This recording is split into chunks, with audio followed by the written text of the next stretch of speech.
గురూజీ 72 గంటల్లోనే ఫోన్ లోని అద్భుతమైన జ్యోతిష్య పరిష్కారం చూపిస్తారు. నమ్మండి, నమ్మకపోండి, ఇది నిజం. శ్మశాన కాళి రుద్ర చౌడీదేవి ఆరాధకులు నంబర్ 1 వశీకరణ స్పెషలిస్ట్. గురూజీ మనిషి పుట్టుక నుండి చనిపోయే వరకు వచ్చే అన్ని క్లిష్టమైన సమస్యలకు పరిష్కారం ఇక్కడ లభిస్తుంది. విద్య, ఉద్యోగం, వ్యవహారం, స్త్రీ ప్రేమ, పెళ్లి, సంతానం, స్త్రీ పురుష వశీకరణం, భూవశం, భార్యాభర్తల కలహాలు, కోర్టు సమస్యలు, విడాకుల సమస్యలు, చేతబడి, అప్పుల బాధ, ఇంకా మీకు ఎలాంటి సమస్యలు ఉన్నా 72 గంటల్లోనే శాశ్వత పరిష్కారం చేయబడింది. ఆదిత్యాయ చ సోమాయ మంగళాయ బుధాయ చ గురు శుక్ర శనిభ్యశ్చ రాహవే కేతవే నమః. రాహవే కేతవే నమః. దధి శంఖ తుషారాభం క్షీరోదార్ణవశోభితం. శ్రీ గురుభ్యో నమః. శ్రీమాత్రే నమః. చూస్తున్నటువంటి ప్రేక్షకులకు విశేషమైనటువంటి కార్యక్రమానికి మీ అందరికీ స్వాగతం తెలియజేస్తూ, విశ్వావసునామ సంవత్సరంలో రాబోతున్నటువంటి మొట్టమొదటి గ్రహణం చంద్రగ్రహణం. మనకు ఈ యొక్క చంద్రగ్రహణం ఏ విధంగా ఉండబోతూ ఉంది, చంద్రగ్రహణాన్ని తర్వాత మరి ఏ ఏ రాశులకు శుభకరంగా ఉంటుంది అనే విషయాలన్నీ కూడా, గ్రహణాన్ని ఏ విధమైనటువంటి నియమాలతో పాటించాలి అనే విషయాలను తెలుసుకుందాం. విశ్వావసునామ సంవత్సరంలో భాద్రపద శుక్ల పౌర్ణమి రోజున, అంటే తేదీ 7/9/2025 ఆదివారం రోజున రాత్రి శతభిష నక్షత్ర మేషలగ్న సోమోపరోగా పింగళవర్ణ దక్షిణ శరము నైరుతి స్పర్శ ఆగ్నేయ మోక్షం రాహుగ్రస్త సంపూర్ణ చంద్రగ్రహణము ధృతియోగము మరి కలుగుతూ ఉన్నది. ఈ యొక్క చంద్రగ్రహణం అనేది మనకు భారతదేశంలో సంపూర్ణంగా కనబడుతూ ఉంటుంది. భారతదేశంతో పాటు ఇతర దేశాలలో కూడా కొన్ని ప్రాంతాలలో ఈ యొక్క చంద్రగ్రహణాన్ని చూడడానికి అవకాశం ఉంటుంది. అయితే గ్రహాలలో అన్నిటికంటే షోడశ కళానిధి అయినటువంటి చంద్రగ్రహణము, భారతదేశంలో ఈ సంవత్సరం 2 గ్రహణాలు మనకు కనిపించే గ్రహణాలలో మొదటి గ్రహణం అయినటువంటి ఈ యొక్క భాద్రపద శుక్ల పౌర్ణమి రోజున కనిపించే గ్రహణాన్ని ఏ విధంగా పాటించాలి, దాని యొక్క నియమాల గురించి తెలుసుకుందాం. మరి చంద్రుడు మనస్సుకు కారకుడు కాబట్టి గ్రహణం వలన కొన్ని రాశుల వారికి మానసికపరమైనటువంటి బాధలు, కొన్ని రాశుల వారికి ఉత్తమమైనటువంటి ఫలితాలు కూడా మనకు కనిపిస్తూ ఉన్నాయి. ఈ యొక్క గ్రహణం రాత్రి నైరుతి స్పర్శ 9:57 ప్రారంభం కాబోతూ ఉంది. మరి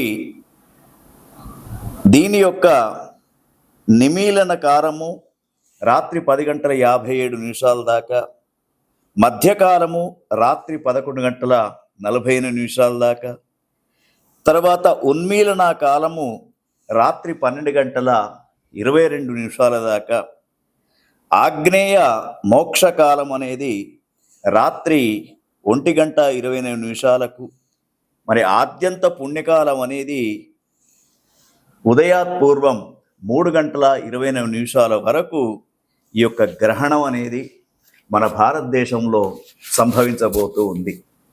అయితే ఈ గ్రహణం గురించి మన ప్రేక్షకులకు ముందుగానే తెలపడానికి ఈ కార్యక్రమాన్ని మీ ముందు ఉంచుతూ ఉన్నాం. అయితే ఈ యొక్క గ్రహణం అనేది ముఖ్యంగా ఈ గ్రహణం యొక్క నియమాలు ఏమిటి, ఎప్పుడైతే రాహుగ్రస్త చంద్రగ్రహణం ఉంటుందో ఆ రాహువు చంద్రుణ్ణి ఏ విధంగానైతే గ్రహించబోతూ ఉంటాడో ఆ సమయంలో సైన్స్ ప్రకారంగా మనకు చంద్రకిరణాలు అనేటివి ఆహార పదార్థాలలో పడవు కాబట్టి ఆ రోజు కొన్ని నియమాలు తప్పకుండా పాటించాలి. ముఖ్యంగా మధ్యాహ్నం భోజన సమయం 1 గంట లోపుగా భోజన సమయాన్ని ముగించుకోవాలి. తర్వాత రాత్రి భోజనం అనేది ఒక వృద్ధులకు చిన్నపిల్లలకు మాత్రమే సాయంకాలం 7:40 దాకా అవకాశం ఉంది. మిగతా వాళ్ళందరూ కూడా రాత్రి భోజనం చేయకుండా ఉండడమే శుభసూచకంగా చెప్పబడుతూ ఉంది. అయితే ఈ భోజనం చేయకుండా ఉండడం అనేది మూఢనమ్మకం అనుకోవద్దు. మనకు ప్రత్యక్ష దైవాలైనటువంటి సూర్యచంద్ర గ్రహణాలు వచ్చినప్పుడు జీర్ణక్రియలో కొంత మార్పు వస్తూ ఉంటుంది కాబట్టి అనవసరమైనటువంటి అనారోగ్యానికి గురి కాకూడదని చెప్పేసి మన పూర్వీకులు ఈ యొక్క భోజన వ్యవస్థను ఈ విధంగా పెట్టడం జరిగింది.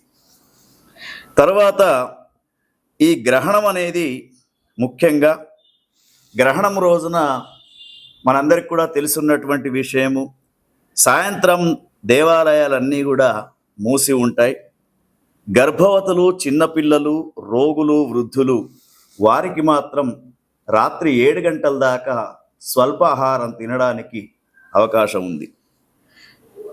వేదకాలంలో భోజనము, నిద్రపోవడము, తర్వాత మైథున్యము ఇవన్నీ కూడా నిషిద్ధం అని చెప్పేసి మన పూర్వీకులు చెప్పడం జరుగుతూ ఉంది. అయితే ఈ యొక్క గ్రహణ సమయంలో మరి ఎవరికైతే ఒక 4 రాశుల వారికి ఉత్తమ ఫలితం, 4 రాశుల వారికి మధ్యమ ఫలితం, 4 రాశుల వారికి అధమ ఫలితం అనేది చెప్పబడుతూ ఉంది పంచాంగ శాస్త్రంలో. మరి యొక్క 4 రాశులలో ఉన్నటువంటి వారందరికీ కూడా ఒక సూచన ఏమిటంటే, అధమ ఫలితాలు ఉన్నటువంటి వారు తప్పకుండా గ్రహణ మోక్షకాలం తరువాత వారంతా కూడా వీలైనంత వరకు నదీ స్నానం చేయడం శ్రేయస్కరంగా చెప్పబడుతూ ఉంది. అదేవిధంగా ఈ గ్రహణము ఏ నక్షత్రాలు ఏ రాశులపైన సంభవిస్తూ ఉన్నాయో వాళ్ళు తెల్లవారి లయకారుడైనటువంటి శివునికి అభిషేకం చేసుకోవడం, తర్వాత ముఖ్యంగా దానితో పాటు ఇంకా కొన్ని చంద్రగ్రహణం అనేది మరి మానసికపరమైనటువంటి ఒత్తిడులకు గురి చేస్తూ ఉంటుంది కాబట్టి వారంతా కూడా గ్రహణ ప్రారంభ సమయంలో స్నానం చేయాలి. తర్వాత గ్రహణ అయిపోయిన తర్వాత గ్రహణం ప్రారంభం నుండి మోక్షకాలం దాకా జపాలం చేసుకోవాలి. మోక్షకాలం అయిపోయిన తర్వాత తప్పకుండా నదీ స్నానం చేయడము, తర్వాత దానికి సంబంధించినటువంటి గ్రహణానికి సంబంధించినటువంటి సంకల్పాన్ని వేద పండితుల చేత నదీ ప్రాంతంలో చేయించుకోవడం, దానితో పాటు వీలైనంత వరకు మరి దాన ప్రక్రియ కూడా చెయ్యాలి. ఆ దాన ప్రక్రియ చేసేటప్పుడు చక్కగా మరి మనకు ఈ రాహుగ్రస్త చంద్రగ్రహణానికి ఇదం సౌవర్ణం రాహుబింబం నాగం సౌవర్ణం రవిబింబం రాజతం చంద్రబింబం వాఘ్య ఘృతపూర్ణ కాంసపత్ర సహితం అని చెప్పేసి ఒక నేతితో నిండినటువంటి రాగి పాత్ర, అదేవిధంగా ఇంకా కొన్ని చెప్పడం జరుగుతుంది. నాగ ప్రతిమ, తర్వాత చంద్ర ప్రతిమను కూడా ఒక వేద పండితుడికి దానం చేస్తూ ఈ గ్రహణము మానసికపరమైనటువంటి బాధలు రాకుండా చూడమని చెప్పేసి ఆ యొక్క భగవంతునికి నమస్కారం చేస్తూ, తమోమయ మహాభీమ సోమ సూర్య విమర్దన హేమతార ప్రధానేన మమ శాంతి ప్రదోభవ అని చెప్పేసి మమ శాంతి ప్రదోభవ అని చెప్పేసి విధంతుద నమస్తుభ్యం సిమ్మికానంద ఆచ్యుత దానే నానేన నాగస్య రక్షమాం వేదజాం భయాత్ అని చెప్పేసి మరి యొక్క గ్రహణం వల్ల ఎటువంటి బాధలు రాకుండా ఉండడానికి దాన ప్రక్రియ అనేది చెయ్యాలి. వీలైనంత వరకు పితృతర్పణాలు అందించడం, నదీ స్నానం చేయడం, దాన ప్రక్రియ చేయడం అనేది ఈ మన ప్రేక్షకులకందరికీ కూడా చెప్పినటువంటి సూచన. ఇంకా మీకు ఈ గ్రహణం గురించి కానివ్వండి, మీ రాశులలో చంద్రుని యొక్క అంశ గురించి కానీ తెలుసుకోవాలంటే కింద కనబడుతున్నటువంటి నెంబరుకు ఫోన్ చేసి వ్యక్తిగతంగా కూడా మీరు సంప్రదించవచ్చు. గ్రహణానికి సంబంధించినటువంటి మరి మోక్షకాలం తర్వాత ఎటువంటి వాటికి పరిష్కారం చేసుకోవాలనే సూచనలు కూడా మీకు అందించబడతాయి. ఓం తత్సత్. గజాననం భూతగణాది సేవితం కపిత్త జంభూ ఫలచారు భక్షణం ఉమాసుతం శోక వినాశకారణం నమామి విఘ్నేశ్వర పాద పంకజం. చూస్తున్నటువంటి ప్రేక్షకులకు స్వాగతం. విశ్వావసునామ సంవత్సరములో 4వ రాశి అయినటువంటి కర్కాటక రాశి వారికి మరి భాద్రపద శుక్ల పౌర్ణమి ఆదివారం రోజున సెప్టెంబర్ 7వ తేదీన రాత్రి సంభవించే చంద్రగ్రహణం వీరికి ఎటువంటి ఫలితాన్ని ఇస్తూ ఉంటుందో ఆలోచిద్దాం. వీరికి ఆ రోజు గమనించినప్పుడు చంద్రుని యొక్క అంశ, చంద్రుడు ఆ రోజు 8వ స్థానంలో వీరికి కనబడుతూ ఉన్నాడు. అదేవిధంగా కర్కాటక రాశి వారికి ఈ విశ్వావసు నామ సంవత్సరంలో ప్రస్తుతం ఉన్నటువంటి గ్రహస్థితి గమనించినప్పుడు 12వ స్థానంలో గురువు, తర్వాత 9వ స్థానంలో శని, 8వ స్థానంలో రాహువు, అదేవిధంగా 2వ స్థానంలో కేతువు ఉన్నాడు. కాబట్టి వీరికి గ్రహస్థితి కూడా అనుకూలంగా లేదు. దానితో పాటు చంద్రగ్రహణం అనేది కూడా కొంతవరకు మానసికపరమైనటువంటి బాధలు రావడానికి కర్కాటక రాశి వారికి మరి అవకాశం కనిపిస్తూ ఉంది. ముఖ్యంగా కర్కాటక రాశి వారికి సుమారుగా ఒక 90 రోజుల దాకా చంద్రగ్రహణం యొక్క అంశ అనేది ఉంటూ ఉంటుంది. కాబట్టి శరీర ఆరోగ్యంలో కొంత మార్పు కనబడుతూ ఉంటుంది. మిత్రులతో కలహాలు ఏర్పడే అవకాశంగా కనబడుతూ ఉంది. అదేవిధంగా వీరికి ముఖ్యంగా వీరు గురువులను పూజించడం అనేది శ్రేయస్కరంగా, ఆధ్యాత్మిక గురువుల దగ్గర ఉపదేశాలు తీసుకోవడం మంచి సూచనగా చెప్పబడుతూ ఉంది. క్రయ విక్రయాలలో కూడా కొంత మోసానికి గురయ్యే అవకాశం ఉంది.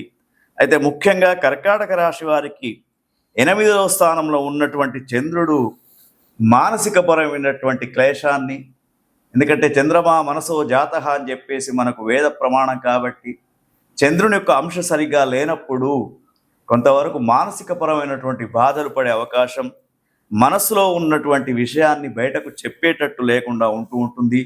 కాబట్టి కర్కాటక రాశి వారు మరి యొక్క చంద్రగ్రహణం రోజున రాత్రి అంటే 7వ తేదీ రాత్రి చంద్రగ్రహణాన్ని చూసిన తర్వాత ముఖ్యంగా వీరికి మరి తెల్లవారి లయకారుడైనటువంటి శివునికి అభిషేకం చేయించడం అనేది ముఖ్యంగా వీరికి చెప్పుకోదగ్గ విషయంగా చెప్తూ ఉన్నాం. తర్వాత మరి వీరికి తప్పకుండా మహాన్యాసకపూర్వక రుద్రాభిషేక కార్యక్రమాన్ని వీరు చేయించుకుంటే వీరికి అనుకూలంగా ఉంటుంది. ఓం తత్సత్.